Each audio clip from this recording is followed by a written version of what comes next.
bem-vindo ao canal Inspirar. Vamos compartilhar mais opções para o seu crescimento espiritual e trazer fé à sua jornada e mudar a sua vida com pregações em áudio.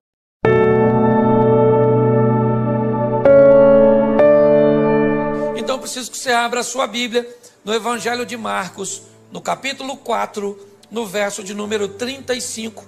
Marcos 4, 35, que nos diz assim. Já achou? Diga amém.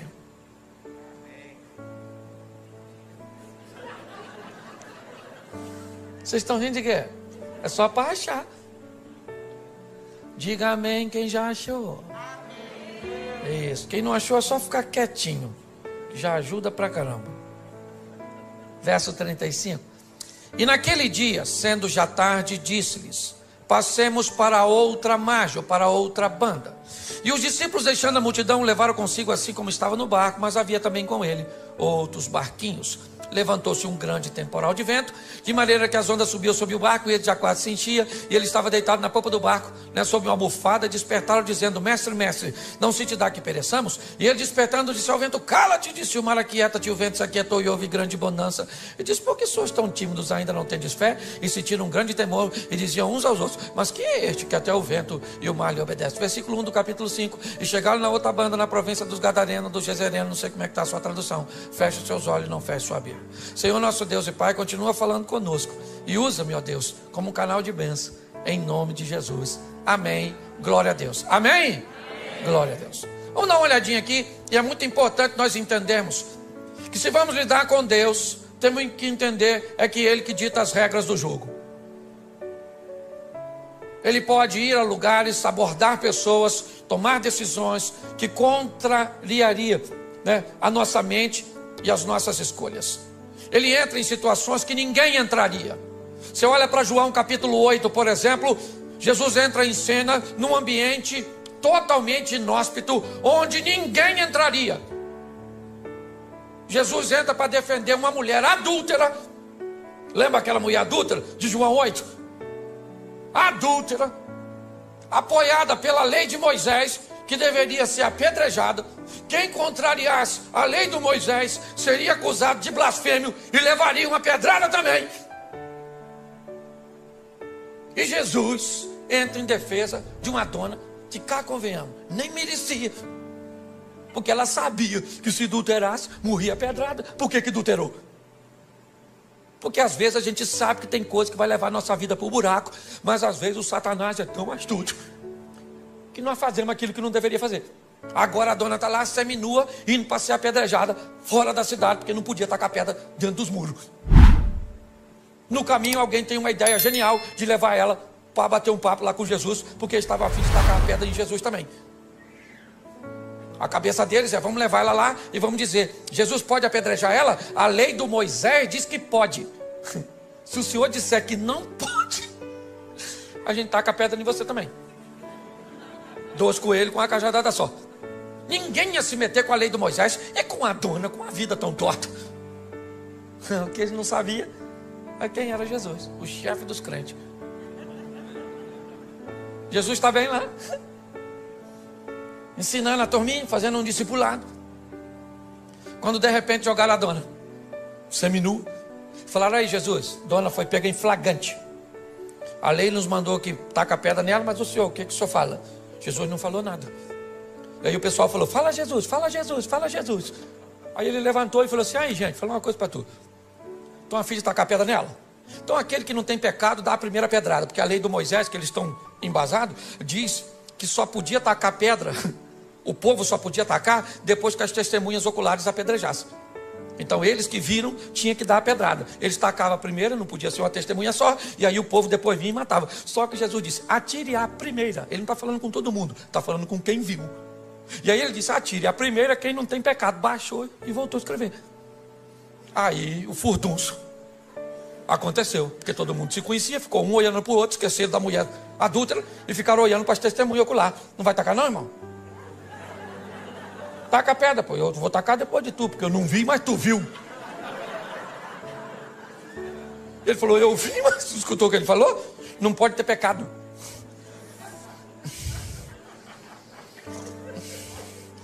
Nem sei o que eu vim com essa pedra aqui, nem sei. De repente, taca, não taca? Quem é que taca? Será que taca, não taca, taca, não taca? Alguém deve ter perguntado, quem teve a ideia de trazer essa mulher aqui? Vamos dar uma pedrada nele, porque eu ia tacar a pedra na dona e agora a pedra virou inútil. Todo mundo jogou a pedra fora, todo mundo. Olha só, Jesus entra para defender uma mulher que ninguém defenderia. Sabe o que a Bíblia está dizendo? Que ele é capaz de defender você de você mesmo. Você está entendendo? Que o seu erro não é uma fatalidade. Ele tem poder para recuperar você, para recuperar a sua história, para recuperar a sua reputação, para te colocar novamente no jogo da vida, para que você suba no palco e vá protagonizar suas próprias histórias. Não vai ganhar o Oscar principal, mas dá um de coadjuvante. Já está bom demais. Todo mundo jogou a pedrinha fora. Todo mundo. Ficou só Jesus e a mulher. Até os discípulos. Jesus levantou, só estava ele e a mulher. E falou, ué, dona, onde estão os teus acusadores? Ninguém te condenou? Ela falou, ninguém, Jesus. Porque todo mundo tem pecado, Jesus. Todo mundo tem. Jesus deve ter falado o quê? Todo mundo não.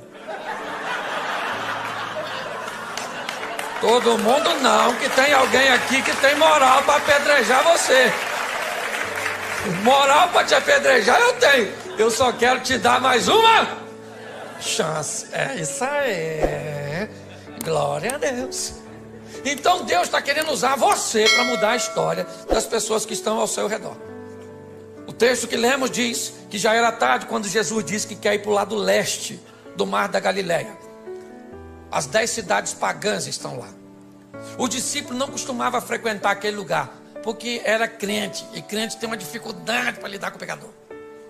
Se não seguir o modelo, se não tiver na caixinha, certo? Esse dia, minha esposa falou assim, Cláudio, a igreja está meio bagunçada. Eu falei, está bagunçada? Por quê, querido? Você viu uma menina com cabelo azul, vermelho? Eu falei, ué, filho, seu cabelo é louro? Ela falou, claro que não. Eu falei, então, você não pintou de louro, amarelo? Então de amarelo pode pintar, de azul. Aí ela ficou quieta, né? Jogou a pedra fora. Se não cumprir o protocolo, os crentes costumam se atrapalhar. Os discípulos não estão entendendo o que Jesus quer fazer no meio de pecador. O que ele quer fazer do outro lado? Já era tarde, já estava escurecendo, o discípulo já estava cansado. Marcos utiliza um advérbio de tempo, e sendo já tarde, Jesus falou, eu quero ir do outro lado. Fazer o quê? Quero ir. Mas o que é? Tem um pequeno grupo? Tem nada, eu estou a fim de dar um pulinho lá do outro lado. Vamos embora. Botou a turma dentro do barco e foi. Ele e os discípulos que não estavam entendendo nada, porque às vezes é assim. Você tem que entender que com Jesus, ou você obedece, ou você se lasca. Você quer ver? Tem 2 soldados. 2 soldados aqui em pé. De repente, um comandante diz assim, no chão! Aquele que obedece, se joga no chão. Tem aquele outro que diz, no chão por quê? Está acontecendo alguma coisa. Já morreu, o tiro já bateu nele, já pegou. Tuf. Com Deus, querido, você obedece primeiro e pergunta depois. É assim que funciona. Botou todo mundo e falou assim, vamos para o outro lado, passemos para outra margem. E ele foi dormir. Por quê? Porque ele já falou, o papel dele ele já fez. Gente, passemos. Vou deitar aqui, vocês passam e passemos, porque eu estou junto. Já falei, passemos, vocês trabalham e levam o barco e vão para o outro lado. E quem é que vem? Tempestade. Deixa eu falar uma coisa para tu que é crente. Pensa num troço com fartura na vida do crente. Tempestade. Pensa. Mal sai uma, já entra outra. Ela já vem assim em sequência. Pastor, que luta. Sabe, esse dia uma irmã dessas irmãs muito pentecostal assim mesmo, olhou para mim com aqueles olhos de raio-x. E falei, nossa, o que vem aí? Aí lá vem ela na minha direção. Me olhou com aquele olhar que queria me botar medo. Falou, pastor Cláudio, o diabo está furioso com o senhor. Eu falei, irmã, bota medo de mim não, mano. Tá furioso com a senhora também, não vem de palhaçada não, na verdade.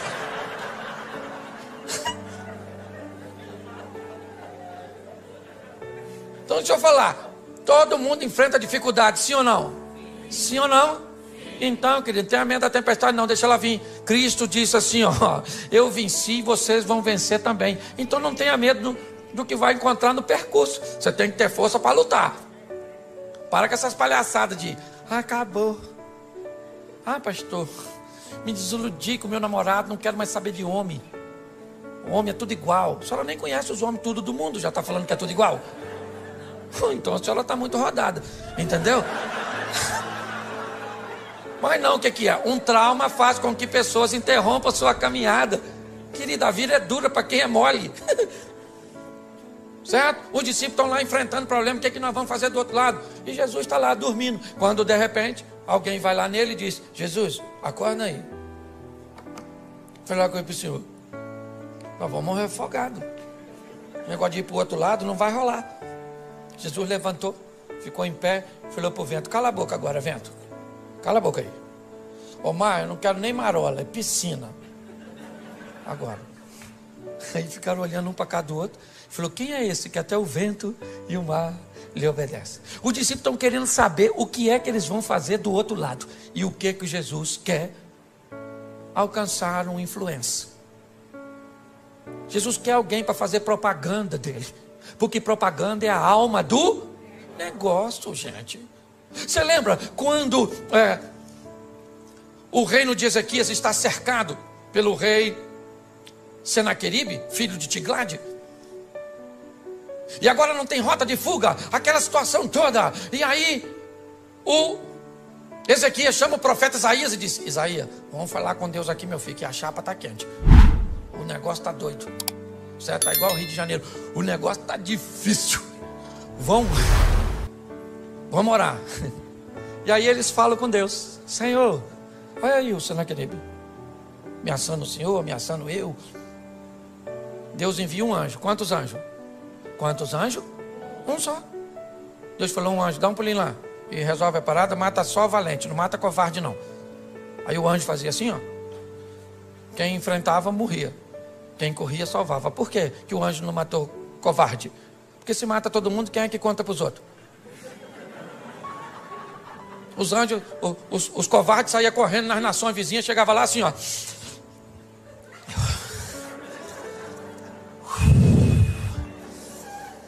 Aí Ezequias não tem dinheiro, não tem exército. Mas tem um anjo lá, meu filho, exterminador do futuro. Um anjo, rapaz, o anjo mata tudo, irmão. Mata tudo. E alguém deve ter falado, um anjo só? Ele disse, irmão, se tem dois eu não saio vivo. É na verdade. E aí todas as nações vinham a Ezequias e diziam assim, Ezequias, falei para Senaqueribe não mexer contigo. Falei, Ezequias não é a cá, Ezequias é um homem direito. Certo? Olha só. Deixa eu falar uma coisa para você. As adversidades, elas vão vir? Sim ou não? Sim ou não? Mas nós vamos vencê-la. Se prepare, querido. Não reclama não. Os problemas vão vir sim. E é em meio aos problemas que nós vamos ver a manifestação da glória do Senhor. Os discípulos estão amedrontados ali, quando de repente Jesus repreendeu tudo e eles chegaram do outro. Aí acabou, desceu do barco. Eu imagino a felicidade. Nossa, graças a Deus. Quase que fundou, hein, Mateus? Você sabe nadar, Mateus? Você é cobrador de impostos? Nem sei. Quando eles estão ali, olha lá para frente, vem correndo na direção deles, um cara todo machucado, pelado e gritando. Mal acabou a tempestade, já vem um cara peladão. Eu imagino os discípulos falando, é difícil andar com Jesus, hein? É uma aventura atrás da outra. Nem do susto nos refizemos. E lá vem o cara gritando. Quem é o camarada? um dos caras mais conhecidos, um influencer. Entendeu? Assim, quase um Felipe louco. Para não botar outro no sobrenome. Um influencer, um cara. Todo mundo sabia quem era o maluco. Por quê? Porque ele era famosérrimo. Por quê? Porque andava pelado, atacava os outros. Era esquisito. Você está entendendo? Ele era quase um youtuber da época. Um cara que todo mundo conhecia. E que tinha uma vida terrível. Que ninguém podia consertar. O que Jesus pensou? Se eu mudo a vida desse cara, eu mudo a vida do local onde esse cara está inserido. Você está entendendo? Deus te chamou para mudar a sua vida. Para quê? Para mudar a sua casa, para mudar seus amigos, para mudar seus negócios, para mudar as pessoas que estão ao seu redor. O mundo cujo qual você está inserido não será mais o mesmo depois que Jesus estiver em você. É assim que funciona. Se você entende isso, minha casa, querido, sua casa não muda porque você vai para casa sozinho. Chega em casa, você com Jesus. Hoje eu vou para cá com Jesus, acabou o culto. O Jesus vai comigo. Chega em casa, vai num canto. Falei, Senhor, chegamos aqui, ó. Ambiente inóspito. Os inimigos estão espalhados. Um está deitado ali no sofá, os outros estão dentro do quarto. Tem uma sogra morando lá nos fundos. Então está tudo dominado. E você vai lá dentro da sua casa, querido, e diz que agora aquele ambiente pertence ao Senhor dos Exércitos, que ali é morada dos anjos. Vai no travesseiro daqueles filhos seus, que você tem vontade de entregar eles para o Estado Islâmico. Os meninos rebeldes. Bota uma unção lá naquele travesseiro e profetiza que aquele menino pertence ao Senhor, que a vida dele vai mudar. Vai no travesseiro daquele marido da senhora. Só não sabe onde estava com a cabeça quando disse sim. E vai lá e diz, Senhor, é ruim, mas é meu, muda. Chega na sua empresa. Querido, o ambiente tem que mudar quando nós chegamos. Jesus está olhando e dizendo o que é. Eu vou mudar a vida de um camarada. Que camarada é esse? Um indivíduo que ninguém queria. Mas o que ele é? Ele é um influenciador. E quem é esse cara hoje? É você. Não estou te chamando de endemoniado, não. Ainda que ser endemoniado não é nem tão ruim. Por quê? Porque quando o cara tem demônio, nós expulsamos o demônio, o cara conserta. O ruim é quando o cara é ruim e não tem demônio. Pensa, Fábio, como é que nós expulsamos? Sai você de você mesmo. Pensa. O que fulano? O que ele está desse jeito? É demônio, então nós botamos. Sai, demônio. Aí sai, o cara conserta. Mas quando não tem demônio, é o cara mesmo que é o... Você está rindo, mas é sério. O camarada está lá, todo mundo sabe quem ele é. E ele vem na direção de Jesus. O discípulo olhando e pensando, o que nós viemos fazer aqui? Nossa. Aí o cara chegou e falou, que tenho eu contigo, filho do Altíssimo, para você vir me perturbar. Jesus falou, como é que é seu nome, querido? Ele falou, meu nome é Legião, porque nós somos um montão. Jesus falou, não quero saber a quantidade, sai desse menino agora. Sai agora dele! Aí o demônio falou, a gente pode entrar nesses porquinhos que tá assim, tinha 2.000 porquinhos dando um rolezinho. Aí Jesus falou, nos porquinhos pode, é só sair dele. Aí os demônios saíram e entraram nos porquinhos e jogaram os porquinhos do precipício. Os porquinhos morreram tudo. Aí quem chegou na cena? Quem cuidava dos porquinhos. E falou, vocês viram os porquinhos que estavam por aí, aqui assim? Tinha uns porquinhos aqui agora. Alguém falou assim, ó.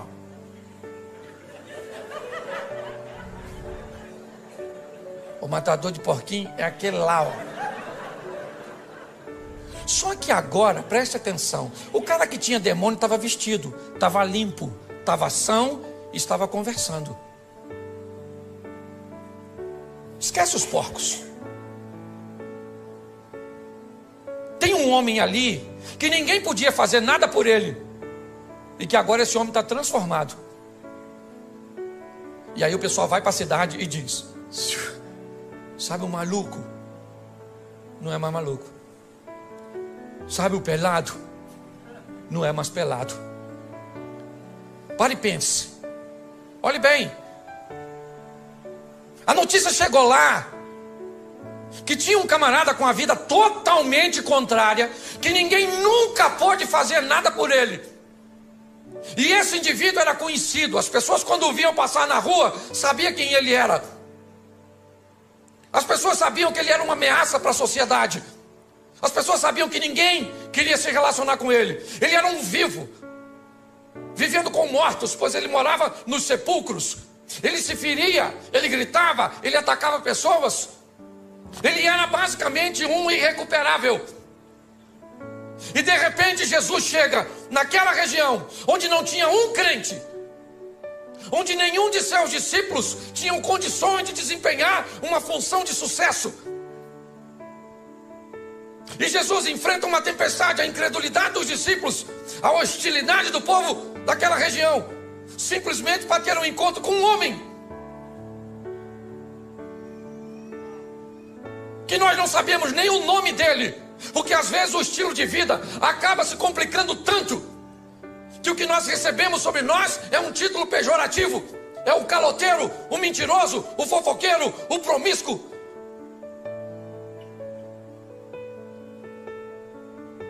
Quando olhamos para esse ambiente, não dá para entender o que Jesus está querendo com aquele homem, que ninguém daria nada por ele. Agora aquele homem está limpo, sentado conversando com Jesus. E Jesus então diz: eu vou embora daqui. Eles não me querem. Aliás, eles não querem nem a mim e nenhum dos meus discípulos. Eu sou rejeitado aqui. E Jesus então vai sair daquele ambiente. Quando ele vai sair, o homem diz assim: eu gostaria de ir com o Senhor, Jesus. E Jesus disse: não, comigo você não vai. Você vai ficar aqui. E você vai mostrar para toda essa nação 10 cidades pagãs, Decápolis. Você vai mostrar para este povo quão grandes coisas fez o Senhor por você e como Ele teve misericórdia de você. Eu estou indo embora, mas eu vou deixar você aqui. Quem é você? O ex-endemoniado? O ex-louco? Quem é? Como é que vão acreditar nesse camarada? Não é de hoje que nós sabemos que as pessoas não gostam de gente que consegue mudar. Não é de hoje que nós sabemos que pessoas têm muitos problemas com quem resolve viver uma vida direita. Por isso que muitas vezes você diz assim: pastor, eu não faço nada, pastor. Eu lá no trabalho, eu trabalho direitinho, eu chego no horário, eu faço tudo certinho, eu desempenho a minha função e eu estou sendo tão perseguido. O que está acontecendo comigo? O que está acontecendo com você? Todas as vezes que você faz o certo, você passa uma mensagem para quem está fazendo errado. Que é possível fazer certo, que é possível ser honesto, que é possível ser direito. Ser certo, inevitavelmente, vai incomodar as pessoas. Quando nós olhamos agora, Jesus disse para esse homem: você não vai comigo, você vai para a sua casa. Você vai para os seus. E você vai mostrar para eles, não é falar. Porque em casa nós não pregamos com Bíblia. Em casa nós pregamos com vida. As pessoas que estão ao nosso redor não querem saber o quanto nós conhecemos de Bíblia. Eles querem saber o quanto a Bíblia transformou a nossa vida. É assim que funciona. Esses dias eu estava aqui em São Paulo e eu ia ministrar uma palestra e um dos coaches mais renomados do Brasil foi me buscar.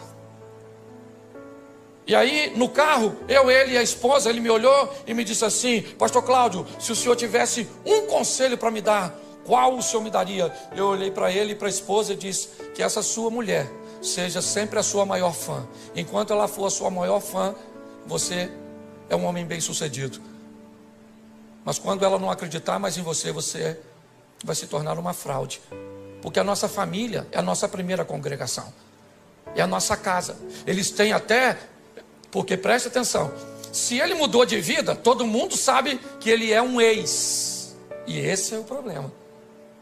Quando você é alguém que viveu uma vida ruim lá atrás e agora tem uma nova conduta, sabe o que as pessoas falam? Fica de olho nele.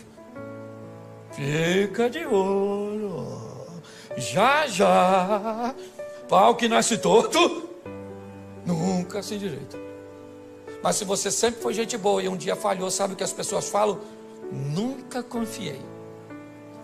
Tinha alguma coisinha. Credibilidade. Jesus mudou a vida deste homem, é verdade. Ele estava nu e agora está vestido. Ele era um louco e agora está são. Ele era um perigo à sociedade e agora está oferecendo perigo para as estruturas do inferno, porque ele chega naquele local com o poder de Deus. Mas quem é que vai dar crédito para ele? Quando você vai começar uma nova vida, aprenda que um período vai ter que ser gasto com um descrédito de gente que não vai acreditar que você mudou, porque você tem passado, e nós não podemos mudar o passado de ninguém. Isso aqui não tem a ver contigo, Xavier.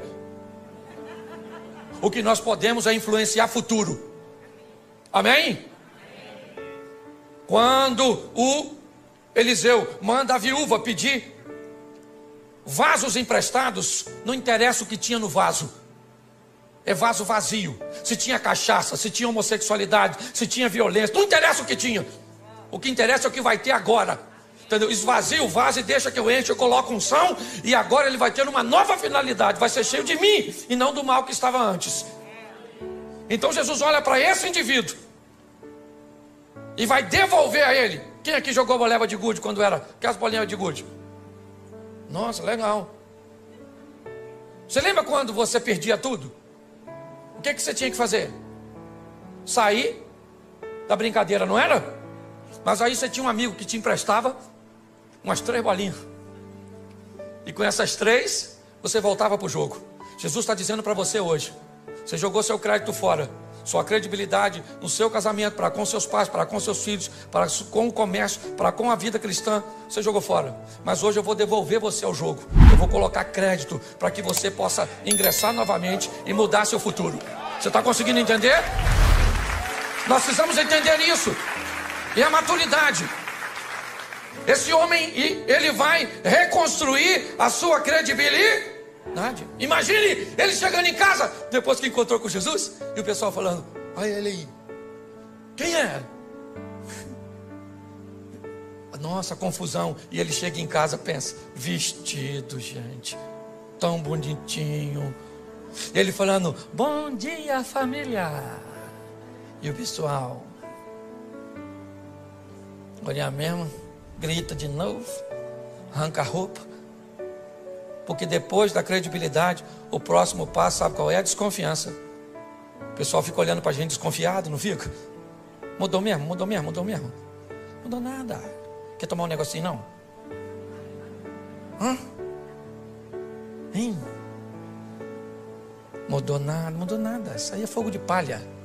Já já está na vida antiga. Pois é, querido. É um grande desafio ter que lidar com essas situações, com desconfiança. Desconfiança. É assim. Isso faz parte da nossa reintrodução nesse jogo. Deixar esse velho homem para trás e tudo aquilo que todo mundo tem passado. Todo mundo tem passado. Todo mundo tem passado. E louvada seja Deus por isso. Ninguém aqui tem direito de falar do outro. Tem? Fala. Ninguém aqui tem não, querido. É um grande desafio. Eu lembro, no começo, até fui falar com uma irmãzinha que foi falar comigo ali, como é que as pessoas desconfiavam no começo do meu ministério, por eu pregar desse jeito assim, extrovertido, fazendo os outros rir. Deu uma confusão no meio evangélico. Ah, esse pastor é um palhaço. Quem já escutou isso, levanta a mão por gentileza. Aí, tá vendo como é que me fere até hoje? Você é um animador de auditório, um palhaço, não tem conteúdo. Eu escutei tudo isso. Sabe o que eles falavam? Já está envolvido no escândalo. Porque isso é um irreverente. Só porque eu sou bem-humorado. Isso sou mesmo, que dane-se. Tem gente que diz que veio para esse mundo para sofrer. Sofrer é verbo. Falei isso aqui já. E verbo só faz sentido se for conjugado. Então para com esse negócio de sofrer. Se conjugar o verbo, pelo menos não conjuga na primeira pessoa. Na segunda pode. Eu não sofro, mas tu sofre. Nós não sofremos, vós sofreis, eles sofrem. Aprenda uma coisa, se você não precisa da aprovação de algumas pessoas, por que vai se importar com a crítica delas? Você tem que saber quem você é. Estão querendo roubar a sua identidade, é isso? Causando caos na sua mente. Quando eu olho para esse texto, o que eu vejo? Eu vejo a desconfiança, sim, porque ela existe para todos nós que estamos reconstruindo a nossa credibilidade. E depois disso que vem a consistência. Quanto tempo isso dura? Eu já estou 29 anos no caminho do Senhor. Você nunca viu meu nome envolvido em escândalo. Eu tive um problema uma vez, que eu falei uma besteira, mas pedi desculpa. Também não sou perfeito. Certo? Mas eu não tenho. O pessoal ficava esperando o dia que eu fosse cair, mas nada. Meu pai casou 8 vezes, eu casei uma só. E vou com a minha mulher até o fim, em nome de Jesus. Ou na alça ou no caixão. De preferência quero ir na alça, para ela não sofrer com o meu falecimento. Não, na verdade, eu gosto tanto dela que eu não quero assim ver ela chorar no meu sepultamento. Eu estou mais preparado para chorar no dela, entendeu? Se mostrar isso para ela depois, acabou o casamento, não é?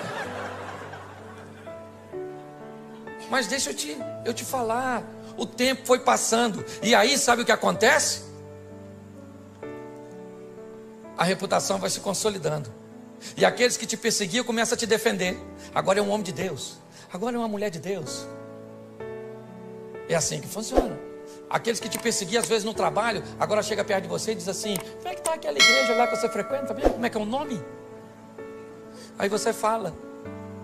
Aí ele diz assim: quando são as reuniões lá? Aí você diz, aí ele vem no cantinho assim e diz: leva o nome da minha família aqui, escondidinho assim para ninguém ver. O que é isso? Isso é Deus consolidando e mostrando que aquilo que Ele fez na tua vida está mudando a vida das pessoas que estão ao seu redor. O evangelho verdadeiro, ele não muda só a nossa vida, ele muda a vida da nossa casa. As pessoas têm que querer ver, porque aquilo que ele faz em você instiga. E quanto maior a intimidade, mais coisa ele pode fazer. Gente, se tem uma passagem bíblica que me confunde, eu falo para você, é o tal do Lázaro. Olha, quanto maior o relacionamento, pastor, mais coisa, mais difícil Deus pede dos crentes. Porque presta atenção, o Lázaro está doente, Jesus não vai. O Lázaro está morrendo, Jesus não vai. O Lázaro morre, Jesus não vai. 4 dias depois, Jesus chega lá, atrasadérrimo, em Betânia. Chegou dando um rolezinho, a Marta já veio: olha, se o senhor tivesse aqui, meu irmão não teria morrido. Jesus falou: Martinha, vai lá e chama Maria para vir aqui, que eu estou querendo conversar com você. Aí Marta foi lá e falou: ó, para Maria, vamos lá que Jesus está te chamando. Aí veio a Maria com a mesma ladainha: ah, se o senhor tivesse aqui, meu irmão não teria morrido. Jesus deve ter falado: querida, até para tu falar, tu é retardatária. Isso tua irmã já falou, fica quietinha. Maria, vamos lá dar uma olhada no Lázaro. Pô, gente, sabe o que Jesus falou para o ladrão da cruz? No dia que o ladrão morreu? Ainda hoje estarás comigo no paraíso. Se Lázaro com 4 dias de morto, está onde? No paraíso, maneirão lá, feliz da vida. De repente escuta uma voz: Lázaro. Lázaro deve ter falado: não, ele não vai me chamar de volta. Não, isso não é coisa que pede. Lázaro! Sabe o que Lázaro deve ter falado para o anjo? 4 dias, vim passar só o carnaval aqui, na verdade. Só um feriado aqui, já estou voltando. Quanto maior for sua intimidade com Deus, mais coisas estão. Você quer viver o incrível com Deus? Quem quer viver o incrível, sensacional, o extraordinário? Então, querido, é intimidade. É assim que tem que ser. Esse cara está vivendo o incrível. 2 anos e meio depois, nós vamos sair de Marcos 5 E vamos para Marcos 7, versículo 50, por aí. Finalzinho do Marcos 7. Jesus, 2 anos e meio depois dessa primeira visita, ele volta a Decápolis, pelas terras de Tiro e de Sidom. E em Decápolis ele vai fazer a segunda multiplicação dos pães. Quando Jesus chega em Decápolis,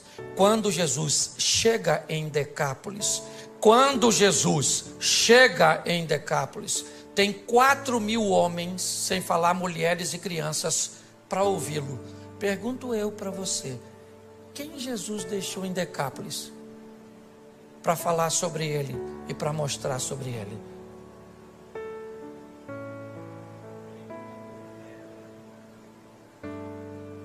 Você consegue entender? Quem era Gadareno? Gadareno era um camarada que poderia ser usado por Jesus para mudar as pessoas que estavam ao seu redor. Cada um de nós temos o nosso grupo de influência. Se ele é grande, se ele é pequeno, isso não é o que está em questão. O que está em questão é que o ambiente que eu estou inserido, ele vai mudar. Por quê? Porque o Evangelho está em mim. E o Evangelho, ele traz mudança, ele traz transformação. E é assim que funciona. Na vida eu preciso definir se eu sou termômetro ou se eu sou termostato.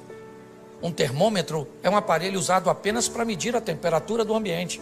Um termostato é um aparelho que diz a que temperatura o ambiente fica depois que ele chega. É muito importante nós entendermos isso. Nós estamos inseridos na nossa rede de relacionamento, eu tenho a minha, você tem a sua, e provavelmente eu não sou capaz de transformar a sua, porque essa não é a minha função, essa é a sua função.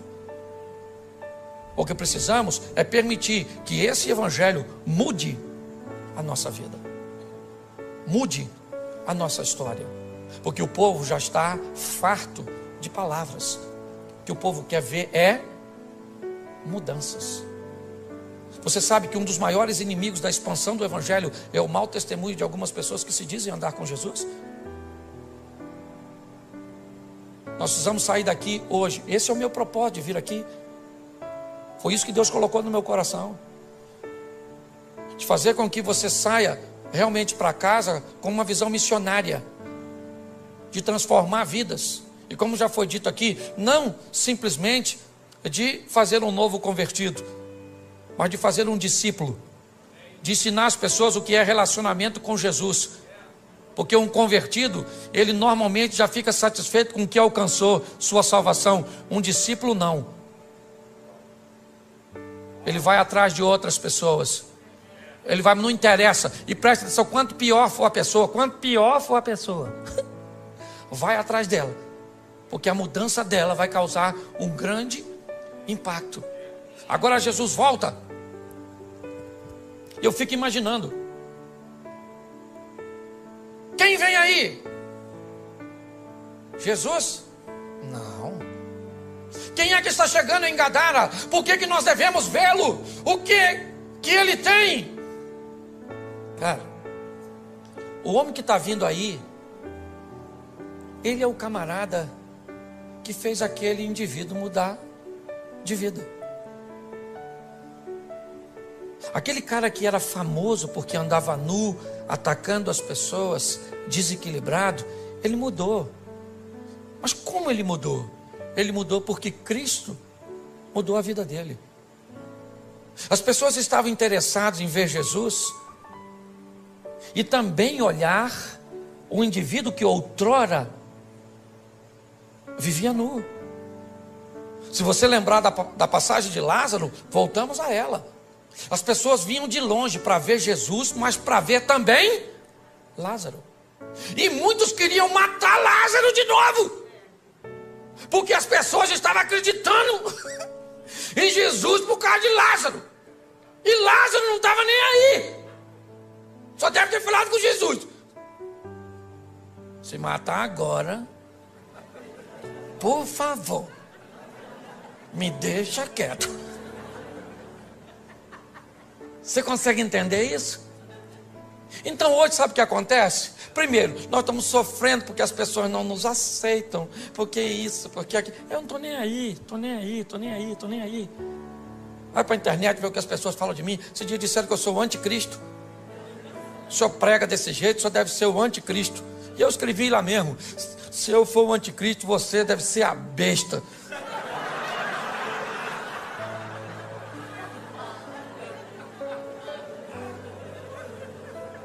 Você está rindo?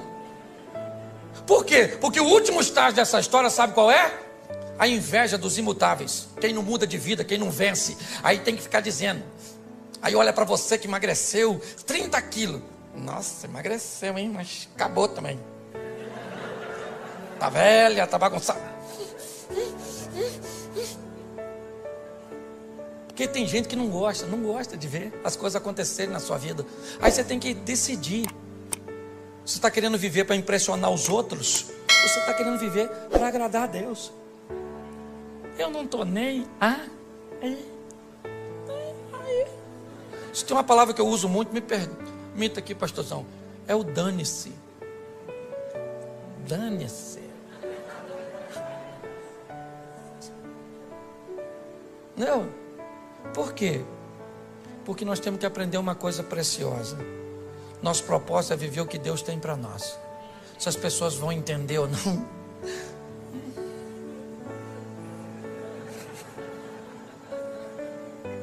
Certo? Nós vamos viver. Então pare de ficar abatido. Descubra o que Deus quer fazer através de você na sua rede de relacionamento. É assim que funciona. E você vai ver que a sua vida vai ficar mais fácil. Quem imaginava que aquele indivíduo seria um evangelista tão poderoso? Ninguém. Se você estivesse lá, você o escolheria? Provavelmente não. Mas ele escolheu. E muito mais do que ter escolhido aquele homem, ele escolheu a mim e a você. Acreditando que nós também podemos mudar o ambiente cujo qual nós estamos inseridos. Saia daqui hoje, leve Jesus para sua casa, para sua família. Leve mesmo, mas fala para o mundo espiritual. Chega dentro de casa e diz: Jesus está aqui. Chega na empresa, chega para o seu casamento, chega para os seus filhos. É assim que funciona. E o ambiente vai mudando. Posso ouvir um amém? Amém. Você pode ficar de pé? Fecha seus olhos. Pode fechar que ninguém vai pegar nada seu não. Só porque eu sou carioca e flamenguista, né? Saudações. Fecha seus olhos, fecha aí.